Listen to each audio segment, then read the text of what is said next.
Hi, I'm Tracy, and I'm with Nancy, and we want to thank OCRA for inviting us to speak with you today about advanced care planning. Advanced care planning is really a thought process on making healthcare decisions and making decisions, having people assigned to make decisions if you're facing a medical crisis. Um, this is something that can be daunting for some, but it's also a good opportunity just to think about who you are, what your values are, what your preferences are, and it's something that can actually be a helpful conversation and thought process for yourself rather than something arduous and scary. The the ideas about advanced healthcare planning is something that is pretty universal in the United States. In 1990, Congress passed the Patient Self-Determination Act, and it really did say that people have the right to make decisions about their own healthcare and assign someone if they're unable to make a healthcare decision. Um, and this is something that not everyone decides to do. Sometimes we all could go through life and make medical decisions as we see fit. And if we reach a point where we're unable to make decisions, we trust those around us will know us well enough to make the decisions for us. But other times, it really is important for some individuals to assign someone to make decisions for us if we're unable. And that's what this discussion is about. It's about what's out there and how to think about our healthcare decisions and decisions about our future, almost as an insurance plan, right? As a way of ensuring what our wishes and wants take place. What's interesting about advanced care planning is most of the time, the wishes or the people that you assign to carry out your wishes, this only takes place if you lack capacity to make medical decisions. But it's again, it's about having a dialogue with yourself, a dialogue with those you love, and an opportunity to really think about what's important to you. So we're going to take this time to really just have a dialogue between us to help you see this as something that maybe you've thought about, maybe you haven't. It's not always easy for people to talk about advanced care planning, and we really want to give you the idea that advanced care planning can happen at many different times in life, at many different stages, at times of transitions. It could be that you're a planner, and so that's how you run your whole life. So that's how you're going to run different things as you make decisions about your medical care. So we want to help you be comfortable. We want to give you the tools for talking about these issues, and we want you to understand that we do not expect that everybody who watches this will go out and necessarily do all of the things that are in this presentation, but we want you to know that there are people there to help you talk about these issues, and also the goal is to make everybody feel a little bit more comfortable with these issues. So, when you're talking about advanced care planning, I think the most important thing, if you are facing a medical diagnosis or illness that makes you pause to think it's time now to make an advanced care plan, I think the most important thing is to understand your diagnosis. Really understand what it means for your short-term life, for your long-term, and understand where and when decisions may need to be made, The magic about an advanced care plan is it can be ever evolving. It can change based on your needs and your goals and your ideas up until the point of, truly lacking capacity. So it can be a moving, living, breathing process. But understanding your diagnosis is critical. And, the one thing that I always recommend, and Nancy, I'd be curious if you feel the same way, is, having family meetings at the hospital or with your physician and the team, interdisciplinary team meeting with a physician, a social worker, really getting to understand your diagnosis, your treatment, having a dialogue with the whole family so that those around you who are important can hear the information directly, the information you feel comfortable sharing, but so that you don't have to then take the information and translate it forward to them. You can actually have a meeting within, your medical team, with your medical team, talking about diagnosis, treatment, and maybe some goals of care.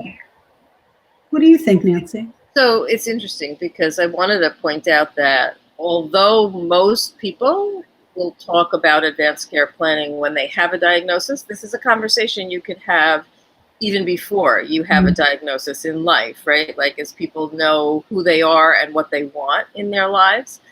I think family meetings are an exceptional idea so that you are not the only person translating the information. I'm chuckling because I'm just thinking, but you wouldn't bring to the family meeting a family member you wouldn't want there, that you really want this to be people that you care about, that care about you, and that you trust with the medical information, because the meeting is not to resolve all of your life's family issues, but rather to clarify your medical information. And I guess one of the things to think about is sometimes you don't know what you don't know about your diagnosis until you try to explain it to somebody else who wasn't in the room. So sometimes it's also helpful to have a friend who you begin to talk about your illness about, and you can clarify some of the questions that you want to ask before you go into a meeting with the physicians or into a family meeting. One thing that I think can be helpful is actually sitting down and drafting what matters most to me, right? It almost is an extra tool. When you go to the doctor and you fill out the question, you write a list of questions you have, so you know that you walk out and you have a better understanding and you haven't forgotten to ask that question that's been plaguing you. But also then bringing a list of what matters most can actually enhance the conversation in a very different way.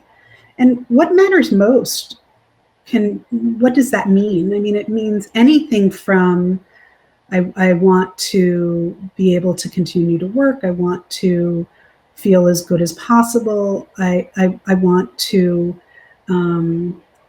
go to my daughter's wedding. I want to see my children graduate high school. I mean, it can mean a lot of different things. But as you use that tool, it can also be a good way to really have everyone on the team, both your physician and the medical team and your family, understand what matters to you. So I think it becomes an interesting tool in your own life, right? Mm-hmm. What might matter to you in March, before there was a pandemic, might be different than what matters to you in April or in June or in August. So it's a nice way to even keep track for yourself of your own thinking and of your own goals and how things change in your life. So it's an interesting tool, I think, to use throughout life in general. Right. Exactly.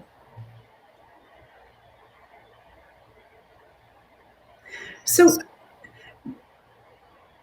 documenting healthcare decisions, right? I mean, to get down to some of the nitty-gritty of how you can document your healthcare decisions, we've talked about, the dialogue you have with your family and physician and those around you, but there's some options in which you can document your wishes in a way that really highlight what you want and make them enforceable, right? I mean, this is a good opportunity if this is important to you. And we're going to go over all of them, but it's a durable power of attorney for healthcare, healthcare proxy, a living will. We'll talk about 5 wishes and the old HIPAA release. Ultimately, what this means is you're assigning, a healthcare proxy means that you're assigning a person to make medical decisions for you if there ever comes a time where you're unable to make those decisions. Some states will allow you to have a person and a backup person. Most states will have you just assign one. And this can change. This document can change. You can assign a new person at any time. Generally, the original stays with the healthcare proxy. And then you may make choices of, keeping a copy, giving a copy to your family, giving a copy to your physician. But it really is the primary person who is the healthcare proxy who needs to keep the original. Tracy, could you explain what durable power of attorney means in case somebody doesn't understand that? So durable power of attorney, and we're going to get to that a little bit later, but it really is a durable power of attorney. There's different types of durable power of attorney, right? You can have one for healthcare, one for finances, one for, believe it or not, digital footprint, right? So, but this is you assigning your healthcare decisions to another individual, okay? If you are able to make decisions. And what's interesting is, many times people will say, well, do I need to make that my spouse or my oldest child? And the answer is it can be anyone who you really think will carry out your wishes, right? Let's talk a little bit about what happens if you don't assign someone who gets to make the decisions if you lack capacity. So there's actually a surrogate decision maker hierarchy. Each state has that hierarchy. In New York, the hierarchy was decided through the Healthcare Decisions Act. And really it means that your legal guardian would be primary, who would make the decisions. Without a legal guardian, the decision would be your spouse or your domestic partner. If you don't have a spouse or a domestic partner, it would go to your adult child. If you don't have adult children, it would go to your parent. Then it would go to a sibling. And then it would go to a close friend. So again, these are personal choices. You may choose not to have a healthcare proxy because based on the surrogate decision hierarchy, the person in your life who would make decisions is right in that hierarchy. But part of why you would have a healthcare proxy is so you wouldn't have to say surrogate hierarchy decision making. It's interesting to think when you're talking about these issues that whoever you would appoint as a healthcare proxy, if they are not in that regular hierarchy, that you can expect that you might get a reaction from friends and family members as to who you appoint. So it becomes your choice to think about who you tell, who you want to tell, how you raise the discussion. And it may well be that the people you love most in the world are not the people who you feel like would make the best decisions in your interest, either because of their age, their knowledge base, their opinion. So it becomes important that people in your life understand that the healthcare proxy is not an indicator of how much you love or care or are connected to somebody. It is just an indicator of who you decide would be the person that you think would be best to make medical decisions for you at a time when you are unable to make those decisions for yourself.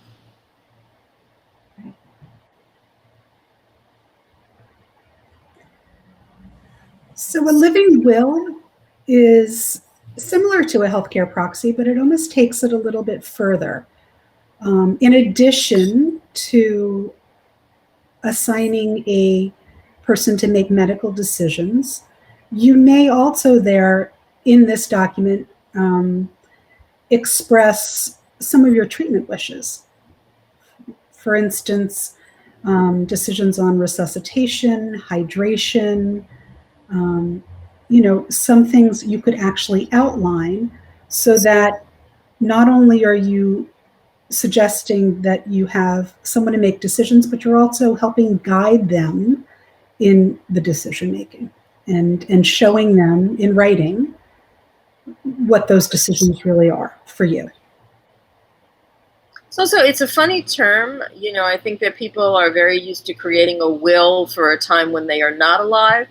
So to have a living will obviously has very different implications than that. And if you do create a living will, it becomes important again to talk with the people who you're naming on this document so they understand what you mean by the things that you're saying, so that even if the situation is a little bit different than what you've outlined, by having this conversation with people, you will have a sense of what the depth and the breadth of what they're thinking about these issues is. So again, it helps to communicate about a living will at a time when you would create it. Mm-hmm.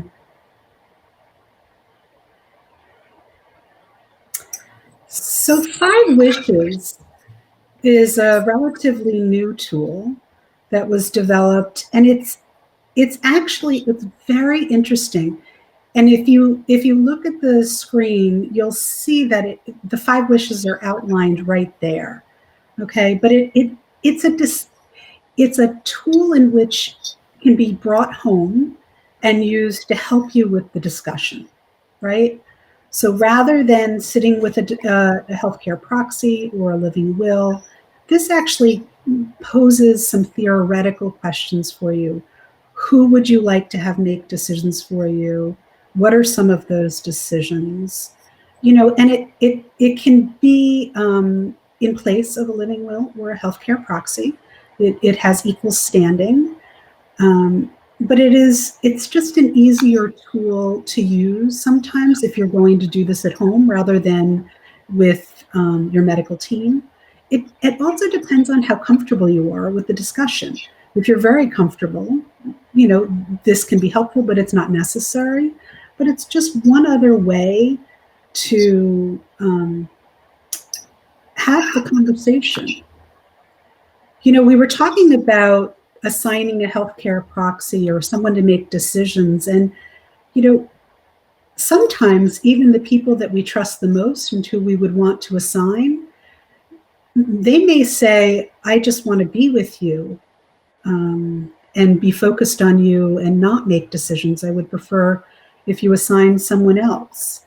I mean, there can be all different reasons why we choose those who we choose on these advanced care documents. But it's, again, about the conversation with our loved ones and what they may or may not want, what you may or may not want.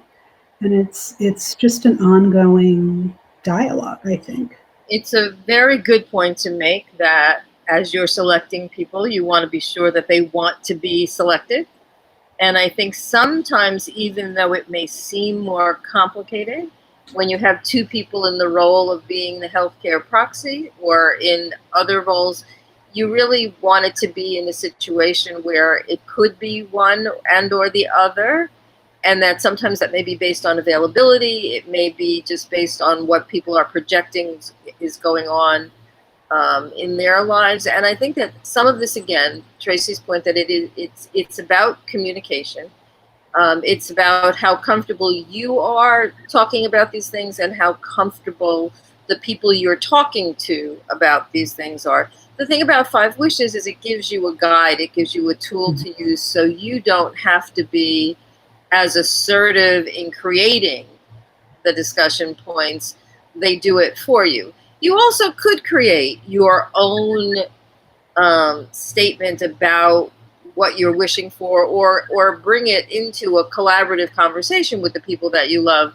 What do they want? What do you want? And Tracy, did you say something about, like, this is something you can also get notarized? What is that about? Some of these documents, and depending upon your state, require require them to be notarized, and some don't. So it's really important to look at your state guidelines. You can ask your hospital social worker. You can, and actually we have a list of resources in the back of this slide deck that will give you some places to go so you can explore that. But it is important to know what your state guidelines are, and the portability, meaning can you take this document and move from state to state with it, right? So those are some considerations. Is that true for the other documents you've talked about as well, like the portability of previously mentioned documents? Yes. Yes. Yes. So it's, every state is a little bit different, and it's just important to understand your state. But as we're talking today, I just want to give you some global understanding and concepts of what's available to you. When you're assigning it, a living will, a healthcare proxy, doing the 5 wishes, whatever that is, I think it's important, and we've talked about this, but life changes and life evolves. So relationships change. People have their own medical situations happening. So it's important to, if you decide to make an advanced care plan, revisit it and make sure that it still feels right to you, and that the people you've assigned still are the right people in your life, and to make decisions. So it's just something to think about, that it doesn't, it not only is it not a stagnant, permanent document, but it really does need to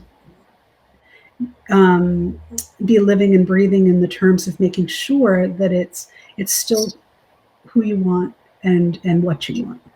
And as you educate yourself about becoming an advanced directives advocate, I think you can think about it a little bit as also you can be somebody with your friends and with your family who, in a way, gives them the gift of conversation on these issues, right? Because once somebody comes into these conversations with you, it is easy to encourage them to do this in their own lives as well, right? So that it doesn't become something you're doing in isolation. It becomes something that you and the people you love do in your family. And maybe, you think about it arbitrarily, but maybe every Thanksgiving, people talk about some of the things that they wish for in their lives or they would like to see happen in their lives. And I think it becomes an interesting tool, so it can be taken out of the advanced directives format, and it really can be a way of talking to people about things that are important in your life, and then for them to talk to people in their lives about things that are important. Nancy, you just said something that when I talk to people directly about this, I always say, this is about your wishes and your wants, right? And it's really that simple. So I like that. I like the idea of talking about your wishes and your hopes at Thanksgiving. It's a really good opportunity. This is a way for hopes and dreams to come into the conversation. That's right. That's right. So, there's a way to actually memorialize your healthcare decisions. It's very different than assigning someone else to make decisions. These are your decisions, and it's in conjunction with your physician. You will hear it called a POLST, P-O-L-S-T, Physician Orders for Life-Sustaining Treatment. You may hear it called a MOLST, medical orders for life-sustaining treatment. Those are the most common, although you might hear a TROP, TROPP, transportable physician orders for patient preference. You might hear of a MOST, medical orders for scope of treatment, a POST, physician orders for scope of treatment. Really, this is all around the PULSed concept. It's a whole physician orders around medical decision making and medical decisions. And the PULSed, and I will call it a PULSed moving forward, but understand in each state it's a little bit different.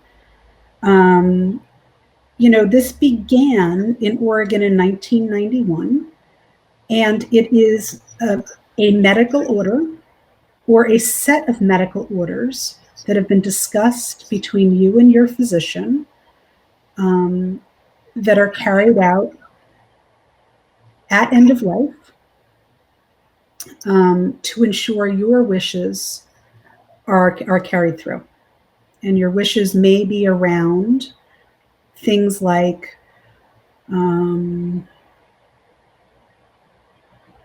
do not resuscitate, antibiotics, dialysis. Now,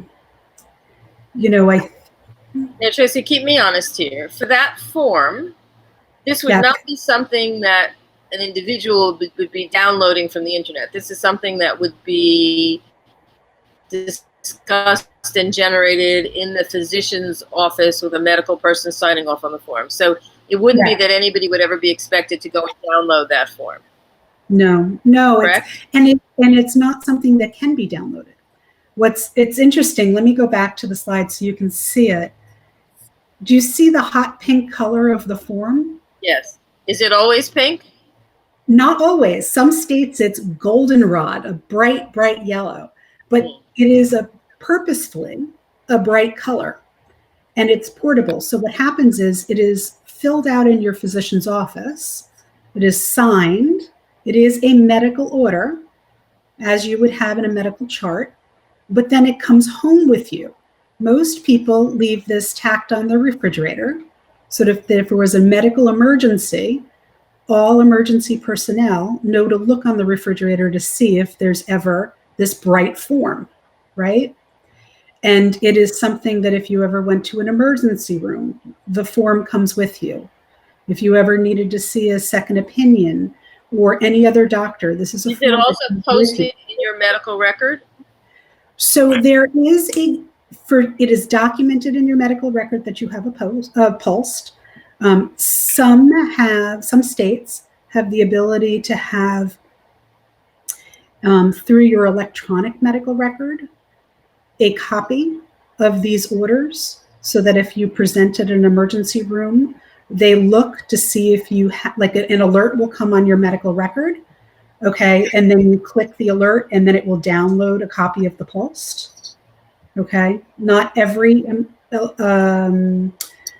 medical record or state has that ability, but it's something that's moving forward. I mentioned that this started in 1991, and currently a PULSed or PULSed-like product, right? Most, POST, any of those, are in 46 states. So you can see it's really taking off, but some states are very, very active and developed, and some are still in the development stage. Now, what if you're somebody who is committed to your own advanced care planning, but you don't want to deal with it every minute? So you don't want to see this bright colored form on your refrigerator. Can you put a little note on the refrigerator that says, find the form in my bag or something like that? Because it would seem to me it would be a constant reminder of something that people might not want every day. How do people deal with that?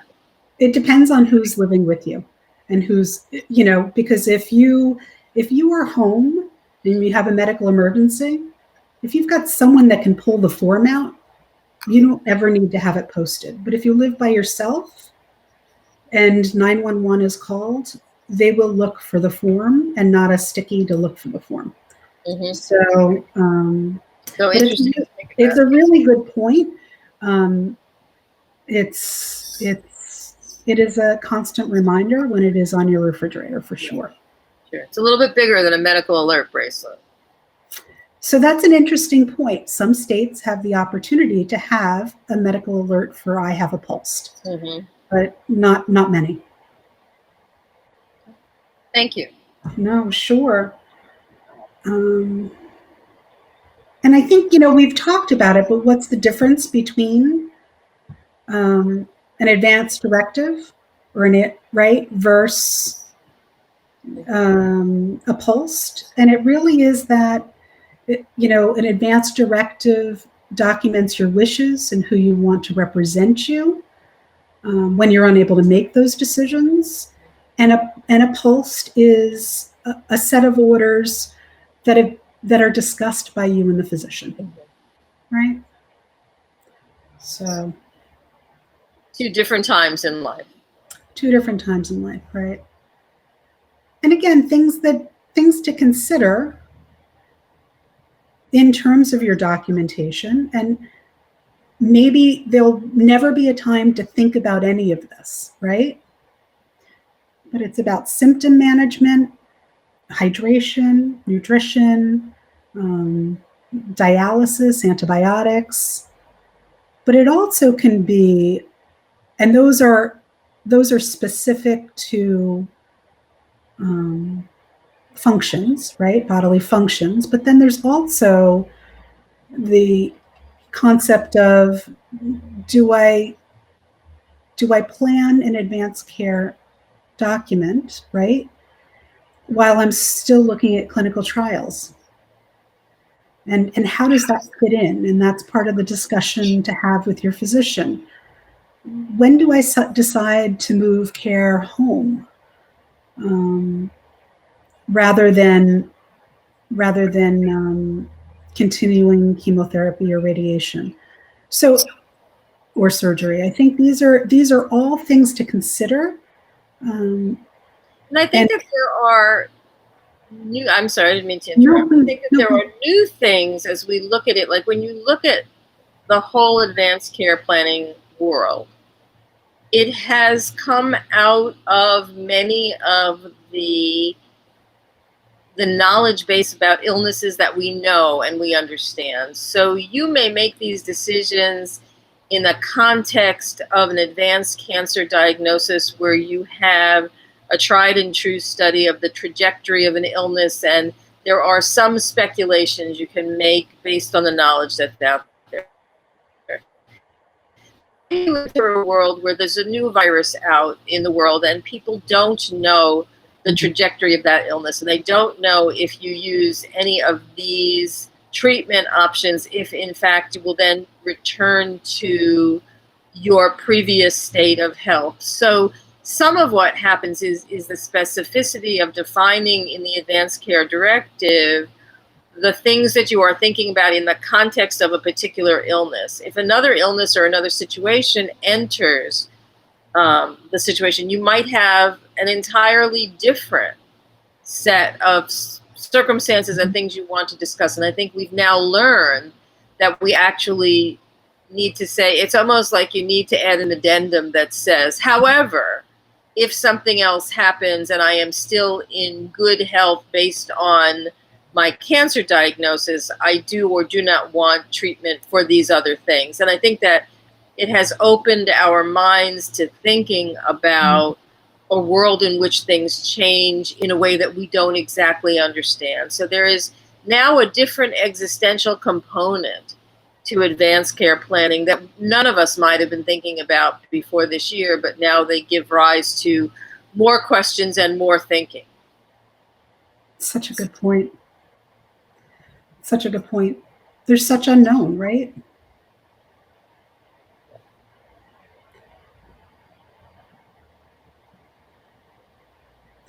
So just things to touch upon, because we've talked about healthcare decisions, but I think it gets confusing when you talk about durable power of attorney, right? Or the concept of a power of attorney. between healthcare decisions and financial decisions. So we wanted to just touch upon a couple issues of, if you're planning, you may consider making some plans also around financial and estate planning.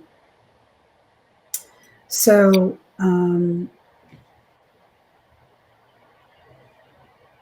what you'll find is a durable power of attorney, a POA, can be for financial reasons, digital or medical. Or you can have one wrapped up that's all. But it's really important when you are filling the paperwork out to be sure you're documenting on the right form. Most people, when they hear power of attorney, they think of financial reasons. You are making decisions financially. In today's day of social media, it's important to actually think about assigning someone who's going to take care of your digital footprint as well. The person who will be able to access Instagram, Facebook, your email, online accounts, all of that. You may decide is an important person who's very different than the person who makes medical decisions or financial decisions, because all of that digital footprint's out there and it stays there. So that would be a person who would be able to, make changes. So many people also will make a decision to have, to document a will and testament. This is a legal document expressing how you'd like your property and assets divided upon your death. This is something that many people do when you purchase your first home or have children. It's not necessarily advanced care planning. And then there's a living irrevocable trust. And a trust is a legal document that actually becomes effective as soon as you sign it. And the trust is something you manage until such time that you become incapacitated. And then the trustee manages your finances as you've expressed. Tracy, can I ask a couple of questions? Some simple things, right? When you hear durable power of attorney and power of attorney, it's the same thing? It is, except you have to be careful about which form you're filling out and what you've documented in it. Because if you fill out a durable power of attorney, simply a durable power of attorney, it is on finances. It needs to be durable power of attorney, healthcare, healthcare proxy to make medical decisions. So it's actually not whether it says durable power of attorney versus power of attorney. It's the words that come after that. Correct. Correct. And then I'm going to ask you another question. When we see things that say will or will and testament, what's a will and testament? Like, is there anything different between those two? No difference. It's the same thing. Okay. So some of it's just the language that has evolved. Okay. It's the language that's evolved. I mean, truly, when you talk about a durable power of attorney for healthcare, most people just call it a healthcare proxy. Right. Right? Right. It makes it very confusing. When you talk about a durable power of attorney, most people are talking about a power of attorney around finances. Right. Okay. Right. So that doesn't mean you can't work with an attorney, a lawyer, to complete a document that has all in one. But you can download a healthcare proxy from your state. Each state will have one that's for free, and that's really easy. A power of attorney around finances needs to be notarized. Not every state. Different people that you have in those roles. That's right. And not every state will have you notarize your healthcare proxy. So it's to understand what forms are out there, what they all mean, and the differences in your state are important. I think the other is, and this happens no matter when, right, in your life. It's almost, you've heard people say you want a to-go bag, right? You want to know where everything is if you had to grab important papers and documents to come with you in times of hurricanes and storms and tragic fires. We thought it's also important to have an easy file for someone to grab if they are your healthcare proxy or power of attorney. And this is really having a to-go packet of your short and long-term disability insurance, your life insurance, any bank accounts, deeds to properties or vehicles,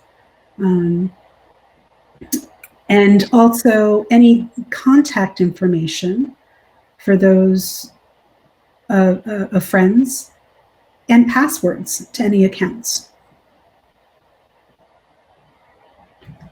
Okay. Some of these things are not easy to manage in life. Nonetheless, somebody else has to manage these things for you. So it's not a bad idea in the running of your own life to try to figure out a way to maintain your code system so that it could be followed. Exactly. So something also to really think about is a care plan or even guardianship if you have dependent children. This could be, this is really critical if you are a single parent and you have a child with special needs or underage children, dependent children. And it's something to really think about. You might create a special needs trust. You might want to, in simple terms, have a notarized permission for someone to make basic healthcare and dental care decisions. But it might go to the extent of actually assigning a guardian, which is a legal process for your child. The most important thing is starting the dialogue with your kids, because they will have a lot of questions about your health and your well-being, but also questions about their own next steps and who will take care of them. I think that, Nancy, I mean, when you think about the impact for kids, right, in this process, whether they are dependent children or adult children, dependent adult children.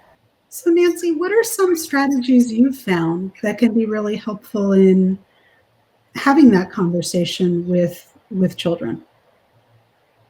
So I think that with children, a lot of this really depends on the age and the stage of development and the needs of particular children. Some of these are decisions and conversations that people have when they're going to have a child or when they've just had a child. And what's interesting is that many of these things change over the course of time. So, you know, when you're thinking about it before, in the same way that you have different people in mind, perhaps for thinking about what you might need medically at a certain time in life or financially, or who would take care of your digital media, it is not that you might not think that you would need something different or someone different for your child. And when you actually think about it, you might even have in mind someone different if your child is a toddler or if your child is a teenager. And I think that it becomes important to just recognize that this is a living document and a conversation that requires communication at different stages, at different moments in time. And, you know, some kids grow up knowing they have a godmother, they have a godfather, they have somebody who in their life, if anything should hypothetically ever happen to their parents, that person would take charge. And that is a kind of conversation that is like in the normal course of life that people have and people know. And sometimes the advice would be, if you could go back in time, that you have those kind of relationships and conversations earlier in life so that it doesn't come as a conversation based on some sense of impending problem or impending doom. But sometimes you don't have the luxury of time or the ability to go back and think about what you might have done. And I think we all do with all of these directives. The best we can do, the best we can do at the moment. And we hope that we've laid the groundwork in such a way that people can be clear at trying to really honor our wishes and what we would want and what we would need in life for our kids, for our families. Now, there's the other interesting question of when you might bring children into this dialogue. And that's an even more interesting communications question, because you might not always agree with your children on what you think would be best for them. Plus, the people in your life might not always agree that they would be the best people in those situations. So I think it's a delicate balance of testing the waters of the conversation with the people you love and care about, who you think could be a great help in this area. And I think even thinking through your kids and your kids' needs at particular stages. I would think that this is also sometimes the kind of conversation that if you have somebody in your life that you are good at working things through and talking things about, that this is an important conversation. And again, something to think about revisiting over time based on age, stage of development. And also, again, if you're a single parent, if you have a partner, if there is another parent for the child, you may not always agree on what you want for your children. So that's also another thing to consider. So this whole process, I think, speaks to both communication and a willingness to set apart time to have some conversations that may feel very difficult at the beginning, but may feel very rewarding at the end. And to see it as a process, that this is not, we're not saying that you're going to, tomorrow on Saturday, you're going to decide that you're going to do all these things and put all these things in place in your life. That some of these are like a long-term way of looking at how you're managing your life up until and sometimes after your life has ended. It's really a good point. So, these are big decisions, and I hope some of this presentation just is food for thought, right?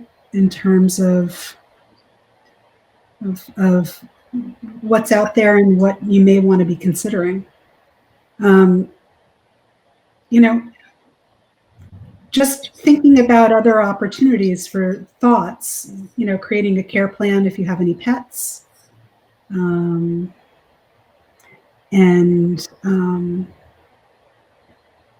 also the potential for a memorial plan, right? And some people really have very strong opinions on what your funeral may look like, what your preferences are.